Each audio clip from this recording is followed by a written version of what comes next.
Boa noite, irmãos, irmãs, a igreja, a todos que estão assistindo. Vamos começar mais um culto de oração, que seja um culto abençoado e que venha tocar no coração de cada um. Boa noite. Não se esqueçam de se inscrever, curtir e comentar seus pedidos de oração. Deus abençoe, um bom culto. Pessoal, tudo bem? Estamos aqui para falar um pouquinho de oração.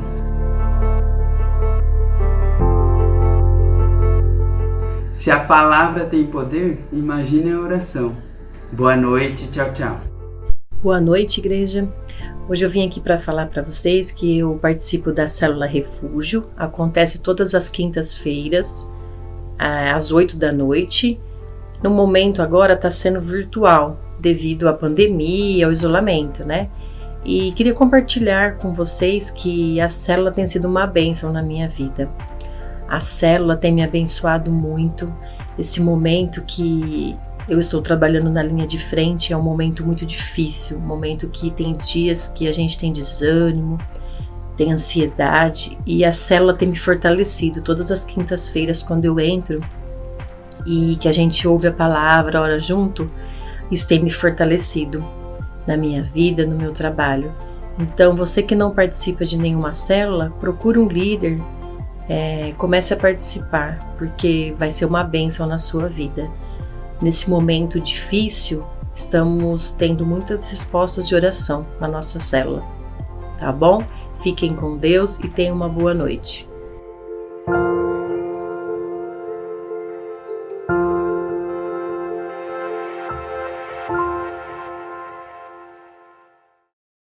Boa noite, igreja. Como vocês estão? Antes de começar esse período de louvor, eu queria ler um trechinho de um texto que se encontra em João 6. Eu vou ler dos versículos 47 até o 51. E a palavra de Deus diz assim: na verdade vos digo que aquele que crê em mim tem a vida eterna. Eu sou o pão da vida. Vossos pais comeram maná no deserto e morreram. Esse é o pão que desce do céu, para que o que dele comer não morra. Eu sou o pão vivo que desce do céu. Se alguém comer desse pão, viverá para sempre. E o pão que eu der é a minha carne, que eu darei pela vida do mundo. Nós acreditamos em um Cristo que morreu e ressuscitou. E esse Cristo é aquele que se apresenta como o pão da vida. Cristo, ele não só se entrega por nós, mas ele nos dá uma nova vida. E é por isso que nós temos que louvar o nome de Jesus, adorar a Deus com todo o nosso coração.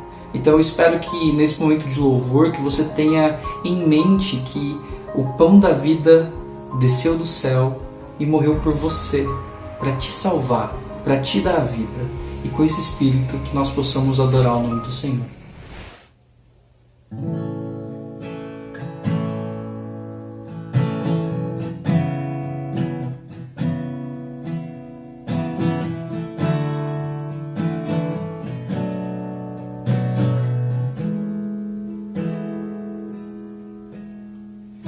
Seja engrandecido, ó Deus da minha vida.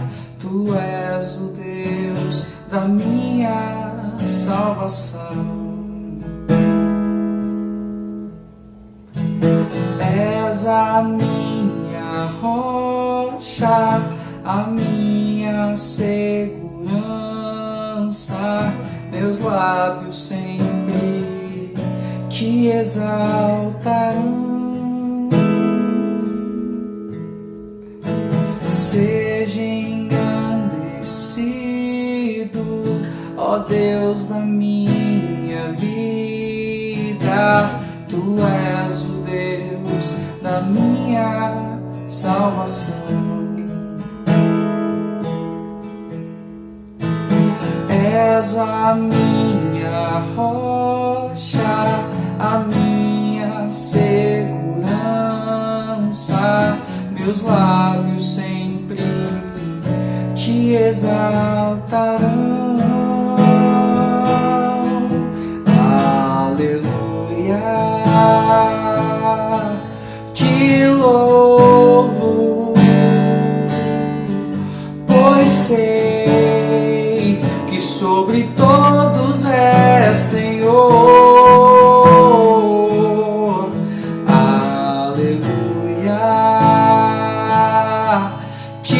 louvo, pois sei que sobre todos é Senhor.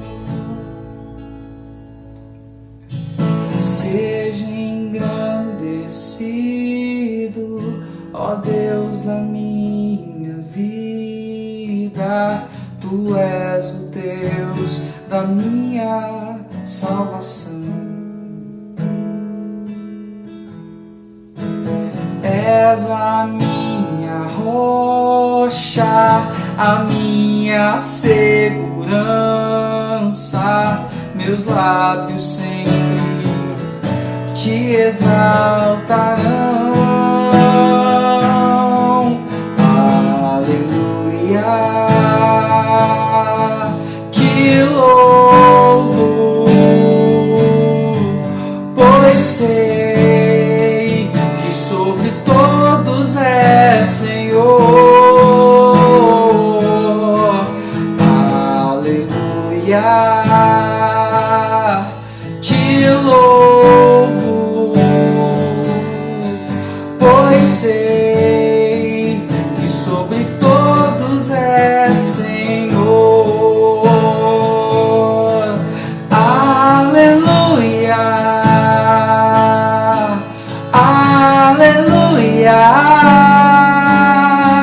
aleluia.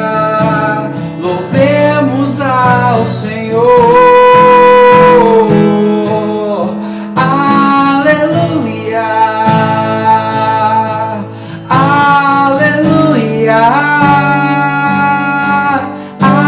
aleluia. Louvemos ao Senhor. Aleluia. Te louvo, pois sei que sobre todos é Senhor. Aleluia. Te louvo, pois sei que sobre todos é Senhor.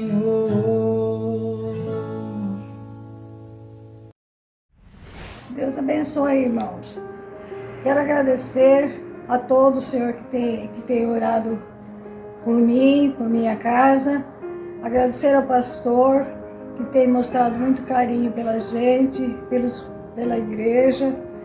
E eu quero dizer que nesse tempo de epidemia, eu e a Cristina, graças a Deus, estamos bem. Temos ficado em casa, obedecido às regras da saúde e confiado em Deus, na sua misericórdia, que dura para sempre. E temos levado uma vida assim, como quase todos, em casa, sem poder sair, mas estamos bem, graças a Deus. Vamos louvar esse Deus pela sua maravilha.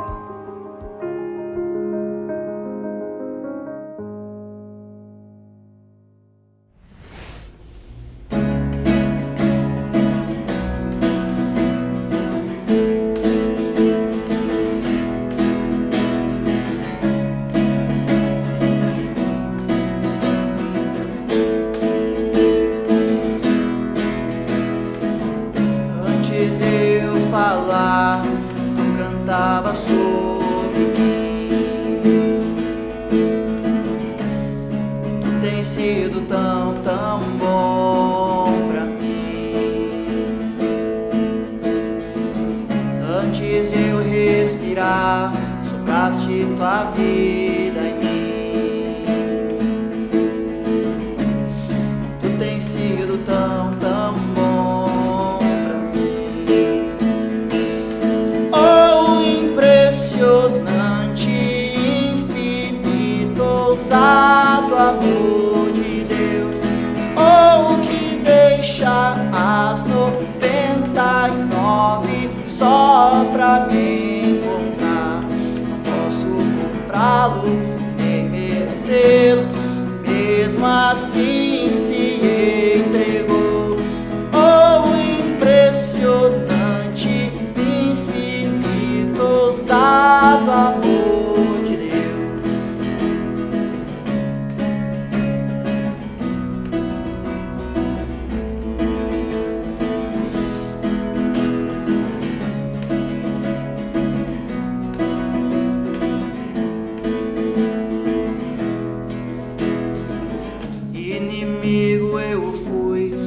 teu amor lutou por mim. Tu tens sido tão, tão bom pra mim.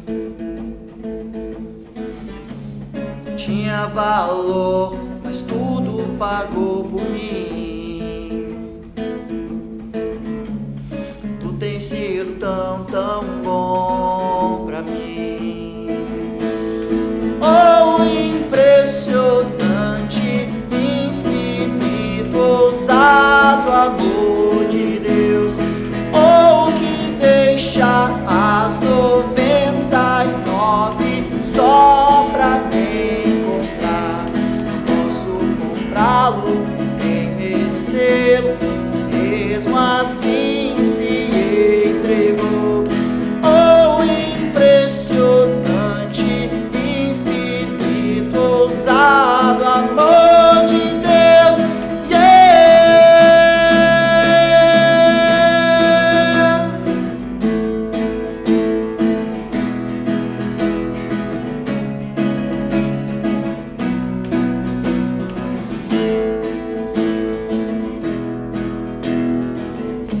Traz luz para sombras, escala montanhas pra me encontrar. Derruba muralhas, destrói as mentiras pra me encontrar. Traz luz para sombras, escala montanhas pra me encontrar. Derruba muralhas, destrói as mentiras pra me encontrar. Traz luz para sombras, escala montanhas pra me encontrar. Derruba muralhas, destrói as mentiras pra me encontrar. Traz luz para sombras, escala montanhas pra me encontrar. Derruba muralhas, destrói as mentiras pra me encontrar. Oh, impressionante, infinito, ousado amor de Deus. Oh, que deixa as 99 só pra me encontrar. Não posso comprá-lo, nem merecê-lo, mesmo assim se entregou. Oh, impressionante, infinito, ousado amor de Deus. Boa noite, irmãos. Muito bom estar aqui com vocês. Estou com muita saudade, mas continuamos aqui, né? Firmes e fortes, louvando o nosso Deus. Que bom que nós temos este momento de podermos cultuar a Deus juntos. Cada um na sua casa, mas nosso Deus é onipresente. E Ele está aqui comigo, está aí com cada um de vocês. Glória a Deus por isso, né? Nós vamos fazer o nosso momento de oração. Mas antes eu gostaria de ler um texto da Palavra de Deus que se encontra em Colossenses, capítulo 3, do 15 ao 17. Diz assim: E que a paz que Cristo dá dirija vocês nas suas decisões, pois foi para essa paz que Deus nos chamou, a fim de formarem um só corpo, e sejam agradecidos. Que a mensagem de Cristo, com toda a sua riqueza, viva no coração de vocês. Ensinem e instruam uns aos outros com toda a sabedoria. Cantem salmos, hinos e canções espirituais. Louvem a Deus com gratidão no coração. E tudo o que vocês fizerem ou disserem, façam em nome do Senhor Jesus, e por meio dele agradeçam a Deus o Pai. Aqui Paulo nos diz que nós somos chamados para a paz e que ela fique no nosso coração, porque somente Deus pode nos dar paz em momentos como esse que nós estamos passando. E ele fala que nós devemos estar cultuando a Deus em todo o tempo, cantando salmos, hinos, canções espirituais. Nós não podemos estar na igreja para fazer isso, mas podemos fazer isso cada um na sua casa, cada um onde está, né? Com a sua família, sozinho, mas podemos estar sempre louvando ao nosso Deus e orando também uns pelos outros, como nós iremos fazer agora. vão aparecer alguns pedidos de oração aqui na tela. Se você tem o seu pedido, envie também. Ore nesse momento por cada pedido que nós temos. Ore com a sua família, ore ao nosso Deus, Ele está nos ouvindo. Eu vou dar um tempo para você orar aí com a sua família, onde você está, e depois eu vou estar orando também, intercedendo por esses pedidos e por cada um da nossa igreja.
Senhor nosso Deus, nosso querido Pai, eu te agradeço, Senhor, porque o Senhor é um Deus bom, um Deus que cuida de cada um de nós, um Deus que sabe das nossas necessidades, um Deus que está presente. A tua palavra diz que o Senhor está sempre com os ouvidos atentos ao nosso clamor, à nossa súplica. Senhor Deus, quero colocar diante de ti, Pai, cada membro da Íbica, cada pessoa que está assistindo este culto neste momento, cada pessoa que está te prestando um culto neste momento, que o Senhor esteja, Deus, abençoando a cada um, Senhor Deus. Muitas vezes eles nem tiveram oportunidade de colocar os seus pedidos aqui, mas o Senhor, que é um Deus que tudo sabe, sabe exatamente qual a necessidade de cada irmão, qual aquilo que está afligindo o coração de cada um, e que o Senhor, ó Deus, entre com a tua paz, com a tua providência, e que o Senhor, ó Deus, possa abençoar cada um, ó Deus. E, Senhor, esses pedidos que foram colocados aqui, Senhor Deus, sejam de saúde, sejam por aqueles que estão trabalhando na área da saúde, pelos desempregados, todos os pedidos que foram colocados aqui, Pai. Que o Senhor, ó Deus, com mão forte, possa estar atendendo a cada um, Senhor. Porque, Pai, nós dependemos totalmente de Ti. Tudo vem de Ti, ó Pai. Tudo está em Ti, Senhor. Por isso clamamos a Ti, Pai. E pedimos, Senhor Deus, que o Senhor esteja, ó Pai, cuidando, ó Deus, de todos os detalhes, ó Deus, e abençoando a cada um, Senhor Deus. Pai, nós não merecemos, Senhor, mas é no nome de Jesus que nós oramos e como lemos na Tua palavra, Senhor Deus, nós já Te agradecemos, porque sabemos, ó Pai, que o Senhor nos ouve e que o Senhor nos atende. Muito obrigado, Senhor, muito obrigado. Eu oro no nome de Jesus. Amém.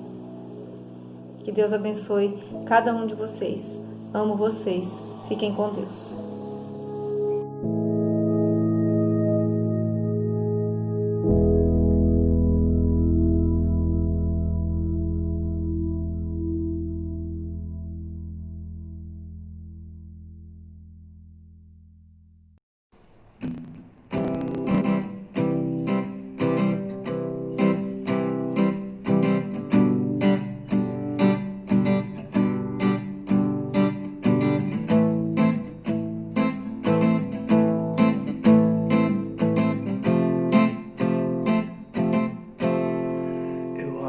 para a cruz.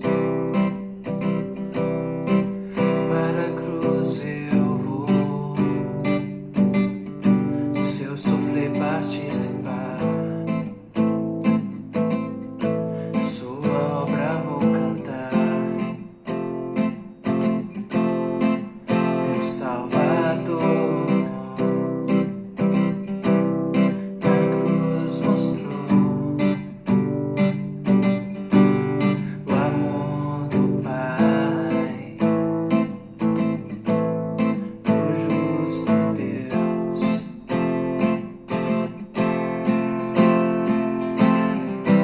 Pela cruz me chamou, gentilmente me atraiu e eu, sem palavras, me aproximo, quebrantado por seu amor.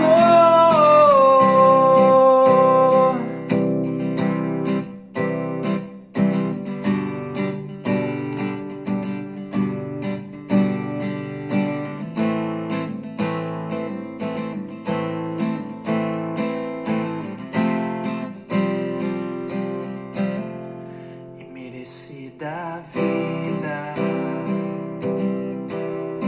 de graça recebi, pois sua cruz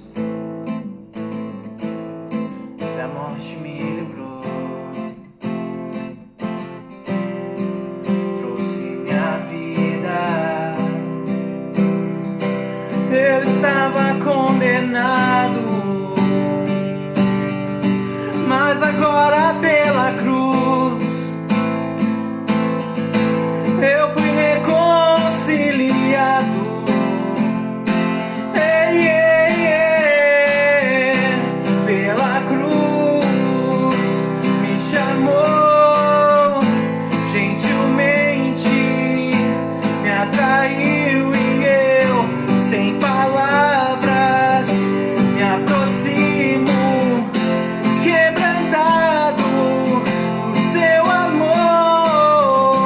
Pela cruz me chamou, gentilmente me atraiu e eu, sem palavras, me aproximo, quebrantado por seu amor. Impressionante é o seu amor.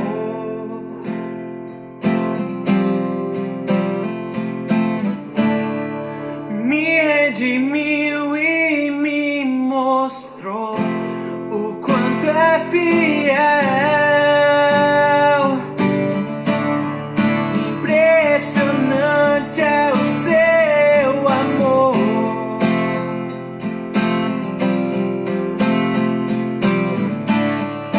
Me redimiu e me mostrou o quanto é fiel.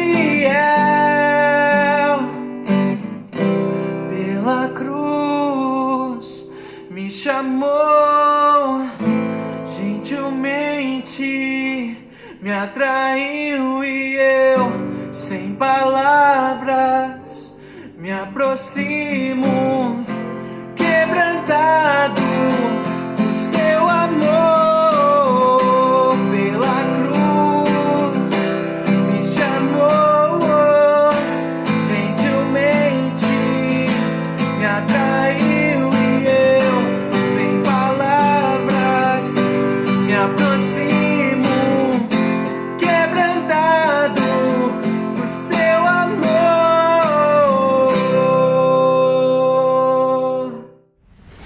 Boa noite, igreja.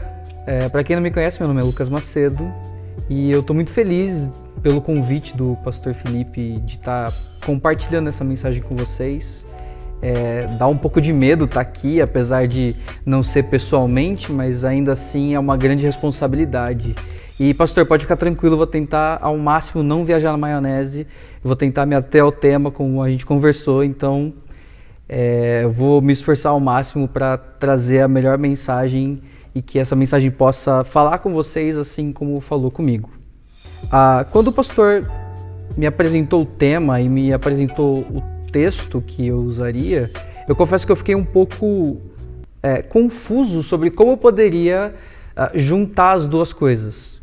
Mas depois de ler e reler esse texto, eu acho que não existe tema mais apropriado para esse texto que nós vamos conversar hoje, que está em Apocalipse 2, e a gente vai ler só o trecho que está em Apocalipse 2, de 8 a 11, que é a mensagem à igreja de Esmirna. Mas para ficar um pouco mais fácil, eu queria caminhar no texto junto com vocês para que a gente pudesse entender cada um desses versículos, já que eles são bem curtinhos. Apocalipse 2:8 diz assim: escreva essa carta ao anjo da igreja de Esmirna.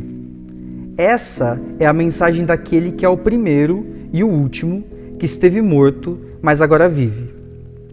Só para a gente colocar as coisas em contexto, Jesus, através de João, ele escreve 7 cartas para 7 igrejas diferentes. Esmirna, ela é a segunda dessa lista. Para que as coisas fiquem claras, Esmirna, ela era uma igreja real, ela existia, tinha a cidade de Esmirna, era uma cidade real, existe a localização onde era a cidade de Esmirna, talvez não necessariamente com esse nome, mas ela era uma igreja de verdade, assim como a Íbica, que está num lugar aqui em Americana. Mas ao mesmo tempo que Esmirna era uma igreja real, ela também é uma igreja arquetípica. E o que seria algo arquetípico? Um arquétipo é uma ideia. O arquétipo é aquilo que representa algo. Por exemplo, se eu pedir para você agora pensar na folha mais bonita de uma árvore que você já viu, você vai pensar numa ideia de uma folha. Essa folha talvez ela não exista de verdade, ela talvez só exista na sua mente, mas por algum motivo as características dessa folha representam o que é o ideal de uma folha para você. Então Esmirna, além de ser uma igreja real, ela também representava um tipo de igreja. E esse tipo de igreja é uma igreja pé no chão. E uma coisa que é muito interessante é como Jesus se apresenta a essa igreja. Em todas essas 7 cartas, Jesus traz apresentações diferentes sobre ele mesmo. E é muito importante essa apresentação, porque é o próprio Jesus falando dele mesmo. Às vezes a gente se pergunta sobre quem é Jesus, e aqui é uma resposta do próprio Jesus sobre quem ele é. E por isso é muito importante a maneira que ele se apresenta a essa igreja. Ele começa dizendo que ele é o primeiro e o último. E aqui é importante ressaltar que ser o primeiro e o último significa que Jesus é aquele que esteve desde a criação do mundo. Às vezes a gente pensa em Jesus só como aquele que veio há 2000 e poucos anos atrás, através de Maria, mas Jesus ele se revela como alguém que estava desde a fundação do mundo junto com Deus, porque ele é um com Deus. Jesus ele não aparece na história quando ele nasce no nosso mundo, mas Jesus sempre esteve. E ele sempre vai existir assim como Deus Pai. E Jesus, ele não é só o primeiro e o último, mas ele é o que veio a esse mundo e ressuscitou. Ou seja, Jesus é aquele que venceu a morte. Jesus ele se apresenta não só como um ser que estava desde a criação do mundo, mas esse ser que é um com Deus, veio à Terra, morreu, mas ele não só morre, como vence a morte por nós, e é ele que está enviando essa carta. Eu não sei vocês, mas se eu recebesse uma carta com uma apresentação dessa, eu prestaria muita atenção com a mensagem que essa carta tem. Mas vamos continuar aqui pelo texto. Em Apocalipse 2, versículo 9, o texto continua assim: conheço suas aflições e a sua pobreza, mas você é rico. Sei da blasfêmia dos que se opõem a você. Eles se dizem judeus, mas não são, pois a sinagoga deles pertence a Satanás. E aqui esse versículo ele já começa com uma informação muito, muito forte, que é quando Jesus diz que ele conhece a igreja. E aí você pode se perguntar, mas se Jesus esteve desde a criação do mundo, se Jesus é um com Deus, Jesus não deveria conhecer todas as coisas? Como assim Jesus conhece essa igreja? Por que isso é importante? Em Mateus 7, a gente se encontra com um texto onde Jesus ele fala sobre o dia do juízo final, o dia do Senhor. E Jesus vai dizer que nesse dia, algumas pessoas chegariam para Deus e diriam: mas Deus, eu expulsei demônios no seu nome, eu profetizei em seu nome, eu fiz milagres em seu nome. E a resposta de Deus para essas pessoas seria que não os conhece. Então, o que será que significa ser conhecido por Deus ou não ser conhecido por Deus? Uma coisa que a gente já aprende de cara é que uma igreja verdadeira, ela é uma igreja que é conhecida por Deus. Ser conhecido por Deus não é sobre Deus saber quem nós somos. Ser conhecido por Deus não é só sobre Deus ter o conhecimento que nós existimos. Ser conhecido por Deus é uma relação. Ser conhecido por Deus significa que nós fazemos parte da igreja de Cristo. Essas pessoas em Mateus 7, eles não faziam parte da igreja. Eles não eram conhecidos por Deus. Mas aqui a primeira coisa que a gente percebe sobre Esmirna é que ela é uma igreja que Deus conhecia. Mas o que será que difere uma igreja verdadeira de uma igreja que não é verdadeira? O que difere uma igreja que é conhecida por Deus de uma igreja que não é conhecida por Deus? Talvez isso não tenha relação sobre o que nós fazemos. O que nós fazemos muitas vezes é o segundo plano sobre o que significa ser uma igreja verdadeira. Às vezes nós nos preocupamos muito com os ritos, mas nós nos esquecemos dos significados deles. Em outras palavras, uma igreja conhecida por Deus é uma igreja que ela não só faz alguma coisa, mas ela é alguma coisa. O primeiro passo está sempre no nosso coração, da maneira que nós vemos o mundo e vivemos o mundo, e a resposta para esse coração são as nossas obras. Então, não é sobre o que fazemos, mas é sobre o que somos. E outra coisa que é muito interessante é que, por muitas vezes, as nossas preocupações elas estão muito voltadas a nós como indivíduos, o que é muito importante. Nós devemos cuidar dos nossos corações. Mas, ao mesmo tempo, parece existir uma preocupação com a igreja como uma comunidade. A igreja, o corpo de Cristo, não sou eu ou você, mas somos nós. Então, não é só sobre como o meu coração está, mas é sobre como o coração nosso, como comunidade, se apresenta. Como é o coração da Íbica? Tem um livro muito interessante do Roger Scruton, que chama O Rosto de Deus. E tem um momento que ele diz que a comunhão é a presença real de Deus entre nós. E é a partir desses atos de participação que chegamos a ver quem é Deus e como Ele se relaciona conosco. É por meio da comunhão que ficamos face a face com Deus. Ou seja, se a comunhão é a participação nossa com Deus, é como nós nos relacionamos com Deus, e ela também é a resposta de Deus para nós, precisamos ter em nossa mente que não é só sobre o que eu faço, mas é sobre o que nós juntos podemos fazer como igreja. Deus se revela através da igreja e do seu corpo. E é por isso que nós temos que nos atentar ao que é o coração da nossa igreja, qual é o coração da Íbica, aonde os olhos da Íbica como igreja estão voltados. Esmirna era uma igreja que tinha os olhos voltados para Deus. Ela ouvia a Deus, ela obedecia a Deus. Ela não só fazia as coisas, mas ela estava com o coração no lugar certo. É como quando Jesus pergunta onde está o nosso coração, onde está o nosso tesouro. Deus não só nos conhece no sentido abstrato, mas Deus também conhece as nossas aflições.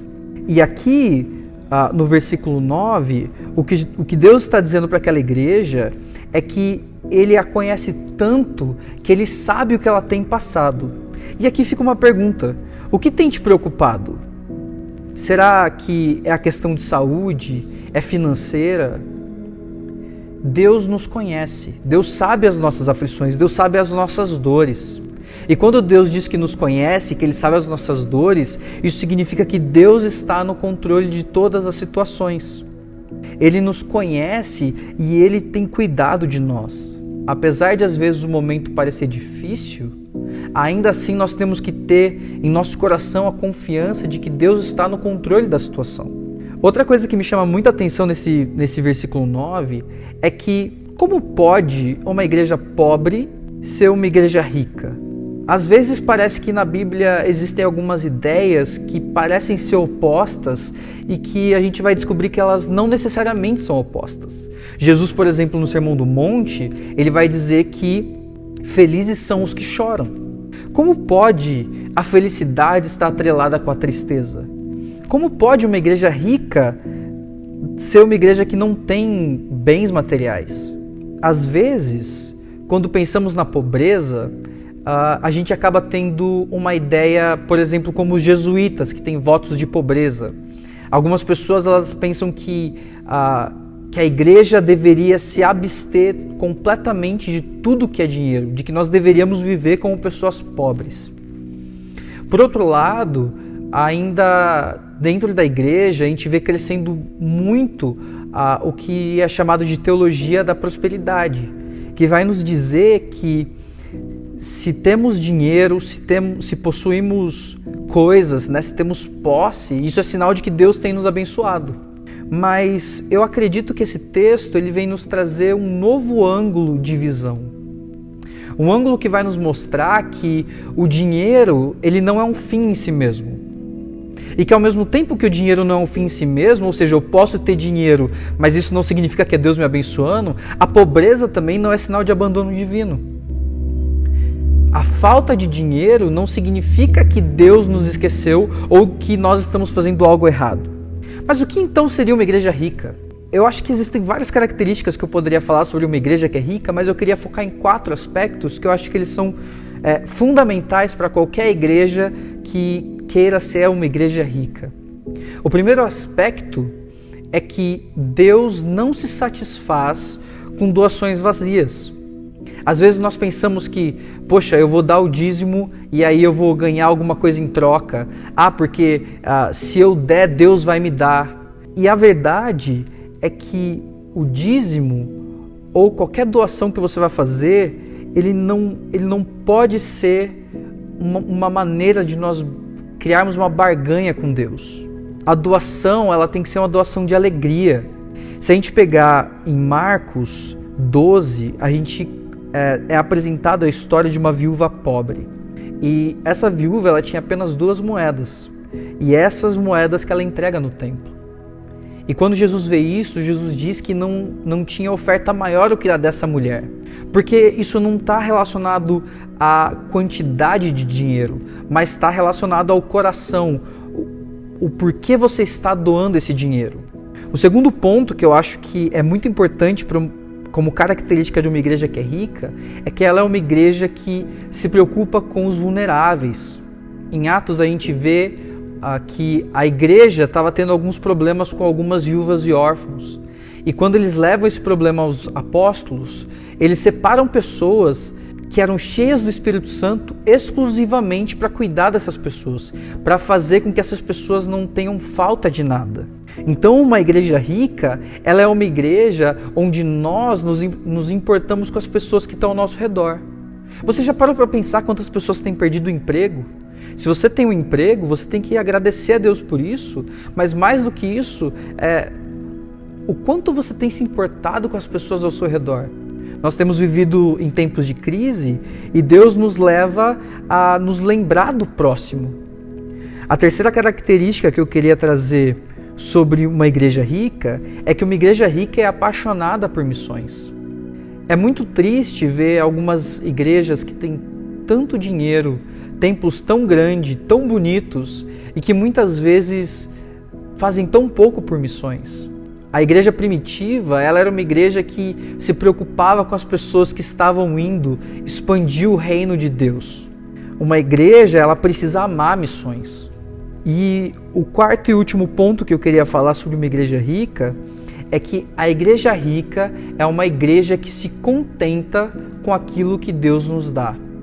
Esse contentamento, esse saber que nem a riqueza é um fim em si mesmo e não é necessariamente uma bênção, e nem a pobreza é necessariamente um abandono divino, esse saber que tendo muito ou tendo pouco, ainda assim é Deus que está no controle e tem cuidado de nós, isso é sinal de uma igreja rica.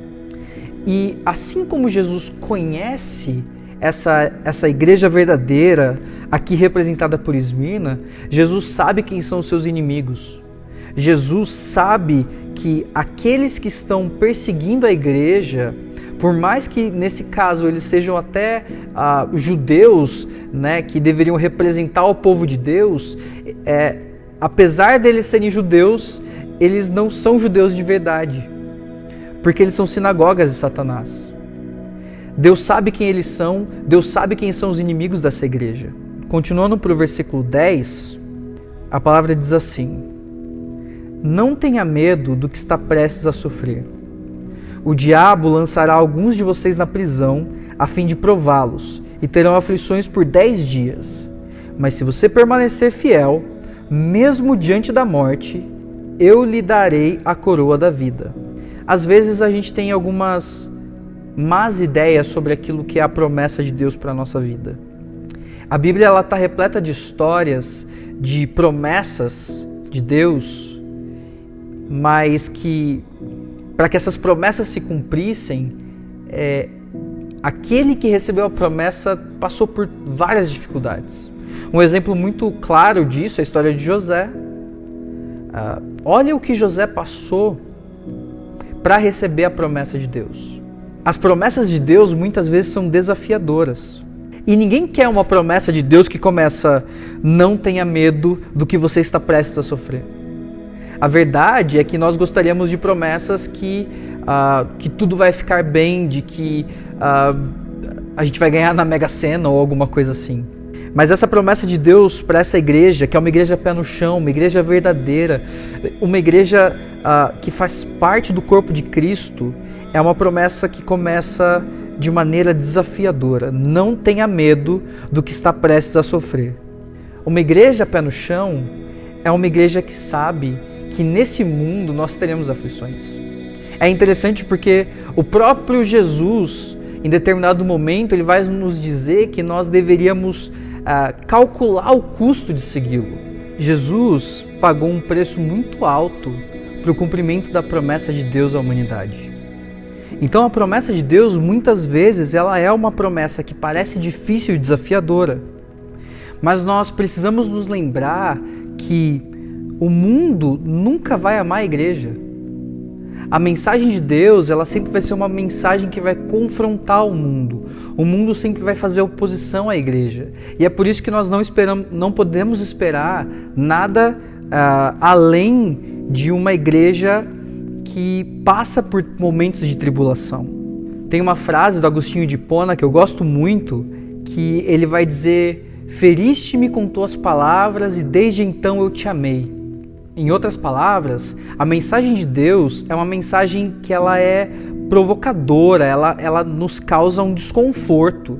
Mas ao mesmo tempo, quando nós aceitamos essa mensagem, quando nós aceitamos esse desafio, é quando nós passamos a amar a Deus de verdade. Tem um livro muito interessante chamado Arriscando a Própria Pele, do Nassim Taleb, que a ideia geral do livro ela é muito simples. O quanto você está disposto a arriscar por aquilo que você acredita. Nós vemos rumores de perseguição a cristãos, nós vemos que efetivamente cristãos são perseguidos em alguns países. Nós estamos vendo nossos irmãos e irmãs, partes do corpo de Cristo, assim como eu e você, por todo o mundo passando por aflições. A igreja sempre vai passar por desafios nesse mundo, mas ao mesmo tempo, Deus conhece os nossos corações. Deus sabe que nós somos humanos e ter medo faz parte do processo. A ideia da coragem não é a ausência do medo. Ser corajoso, ser uma igreja corajosa, não é não sentir medo, mas é ter a coragem de agir apesar do medo. É ter a fé em Deus, no Deus que sofreu por nós, é construir uma fé mesmo sabendo que as coisas não estão como gostaríamos. Tem uma música muito antiga que eu lembrei agora, que ela é baseada em Romanos 8, que ela vai dizer: quem nos separará do amor de Cristo? Será a tribulação, a espada? O que pode nos separar do amor de Cristo? E essa é uma mensagem muito forte, essa é um desafio muito forte para a igreja. Uma igreja verdadeira, ela precisa ser uma igreja corajosa e fiel. Mas, além de ser corajosa e fiel, ela também precisa ser uma igreja esperançosa, porque a promessa de Deus, ela não termina na dor. A promessa de Deus, ela pode até começar de uma maneira desafiadora, mas o final dessa promessa é aquilo que nós devemos guardar no nosso coração como objetivo. A promessa vai além. Ela vai dizer que se você permanecer fiel, mesmo diante da morte, eu lhe darei a coroa da vida. Uma igreja esperançosa é uma igreja que sabe que um dia o mal vai ter fim, o mal vai ser erradicado. E isso não é modo de dizer, isso não é uma força de expressão. O Deus verdadeiro, aquele que veio para essa terra, morreu e venceu a morte, é aquele que está prometendo. E se ele está prometendo, ele é fiel para cumprir. Jesus promete a vida eterna para a sua igreja porque Jesus é aquele que venceu a morte. E para terminar, Apocalipse 2:11 diz assim: quem tem ouvidos para ouvir, ouça o que o Espírito diz às igrejas. Quem for vitorioso não sofrerá o dano da segunda morte.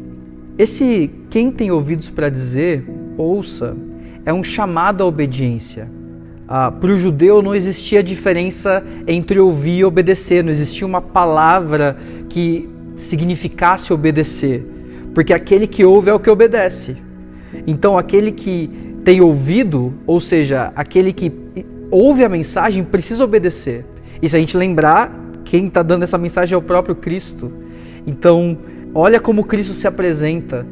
Será que nós não deveríamos ouvir o que Ele tem a nos dizer, nós, a sua igreja? Aquele que ouve é aquele que obedece. Deus está nos desafiando a nos tornar essa igreja pé no chão. Uma igreja que valoriza missões, uma igreja disposta a ouvir a voz de Deus, mesmo quando isso desafia o nosso conforto. Uma igreja que não vive pelo dinheiro, que ela é firme no Evangelho. E a promessa de Deus é que quem for vitorioso, aquele que obedece a Deus, não sofrerá o dano da segunda morte. E aqui eu queria deixar um desafio para vocês. Durante essa semana, ore pela igreja. Tente não orar tanto pelo seu sofrimento, pelos seus problemas, pela sua vida. Ore pelos seus irmãos, ore por missões, ore pelas pessoas que têm passado necessidade. Nós, como igreja, precisamos lembrar que nós somos um em Cristo, eu e você. Por isso, essa semana, lembre de orar pelos seus irmãos da célula. Lembre de orar pelos seus familiares, mas também lembre de orar pelos irmãos que você não tem visto. Lembre de orar pelo pastor, pelos nossos missionários, o André e a Ju, a Leandra, a Rosana, a Jaque. Então que essa semana nós sejamos desafiados a sermos igreja, mas uma igreja que é comum, uma igreja que somos todos nós. Que Deus abençoe você.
sou,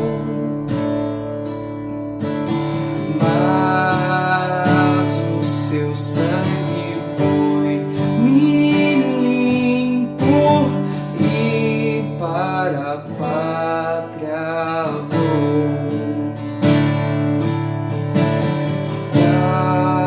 Ao filho para o lar saudoso eu quero ir. Qual passarinho para o ninho eu quero ao céu subir. É fiel a vinda, é certa quando não o sei,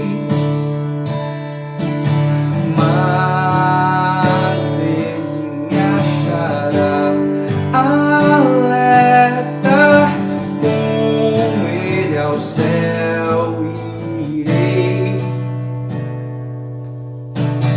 com ele ao céu irei.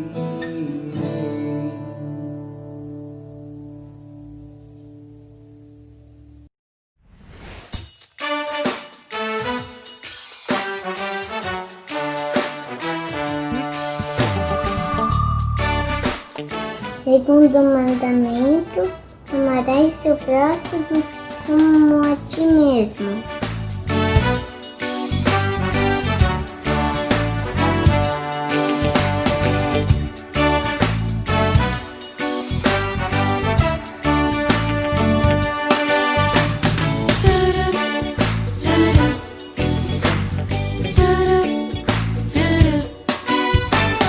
Vamos amar uns aos outros, vamos amar uns aos outros, vamos amar uns aos outros, vamos amar uns aos outros. Tchuru, tchuru, tchuru, tchuru. Jesus me ensinou como é importante amar o meu irmão, estender a minha mão na hora de brincar ou de perdoar, assim como ele me amou. Eu quero te amar.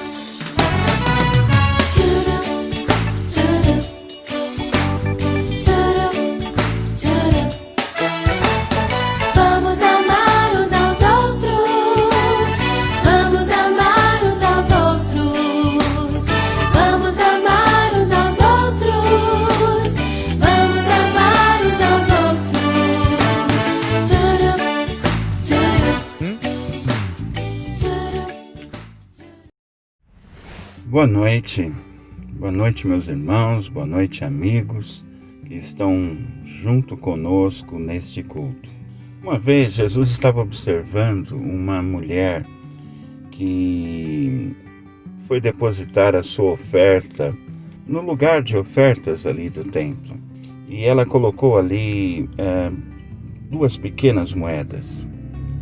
E o texto bíblico diz em Marcos 12:43 o seguinte: E chamando os seus discípulos, disse-lhes: Em verdade vos digo que esta viúva pobre depositou no gasofilácio mais do que o fizeram todos os ofertantes, porque todos eles ofertaram do que lhes sobrava.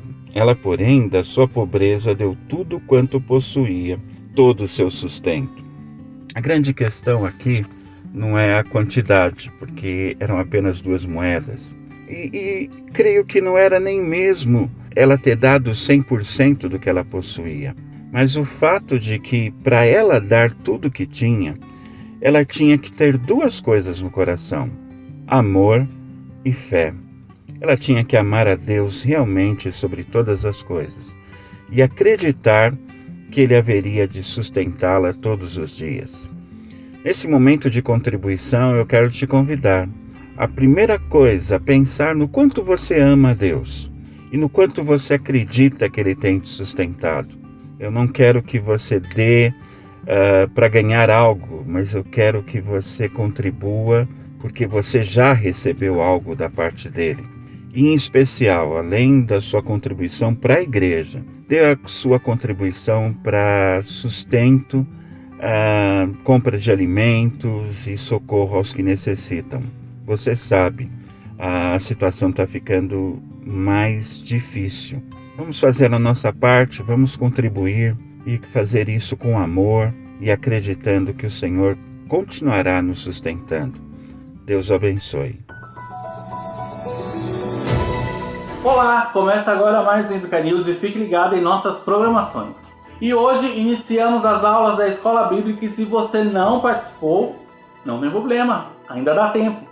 As classes nesse semestre são as seguintes: classe bíblica, Jeremias e Lamentações; classe temática, Na Estrada com Agostinho; classe dos teens, Apocalipse; classe dos juniores, Certo ou Errado.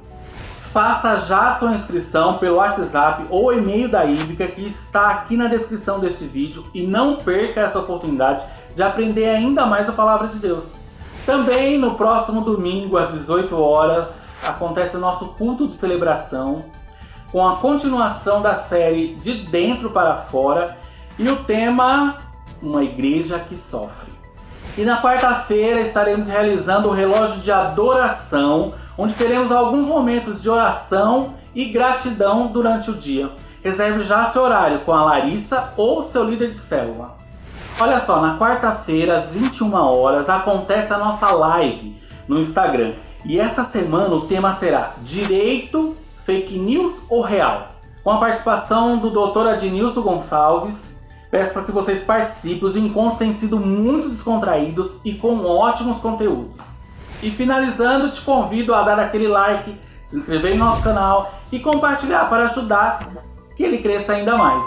Que Deus te conceda uma semana de paz e até domingo que vem. Tchau!